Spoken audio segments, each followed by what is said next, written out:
नमस्कार, माझे नाव आयुष अनुप आफळे. मी पहिलीमध्ये शिकतो. माझा गट 1 आहे. आज मी तुमच्या समोर एक नाट्यछटा सादर करणार आहे. माझ्या नाट्यछटेचे नाव आहे की मी माझ्या आईचंच ऐकणार. आयुष, ए आयुष, उठ लवकर. अरे सकाळचे 7 वाजलेत. ए आई, झोपू दे ना. आत्ताच तर कुठे आमची सुट्टी सुरू झाली. आता तुम्हीच सांगा, सुट्टी म्हणजे काय? खूप खूप मजा. मामाच्या गावाला जायचं, भरपूर आंबे खायचे आणि मित्र-मैत्रिणींसोबत खूप मजा करायची. वाव! पण नाही, या मोठ्या माणसांना आम्ही सतत काहीतरी शिकावं असंच वाटतं. सुट्टीमध्ये हे शिका, ते शिका, ढीगभर शिका. आणि त्याचप्रमाणे आईने मला सांगितलं, आयुष, तुला पोहण्याच्या क्लासला जायचंय. मला पोहायला जायचंय. तुम्हाला म्हणून सांगतो, स्वतः इतके घाबरट की पाण्याच्या पण जवळ जाणार नाही. पाणी बघितलं तर तिचे हातपाय लटपटायला लागतात आणि म्हणते पोहायला जायचे.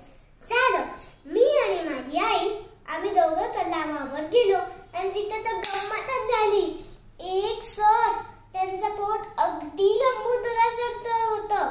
ते घसरले की फरशीवरून आणि पडले की पाण्यात असा धबधबा उडाला की आम्ही सगळे भिजूनच गेलो.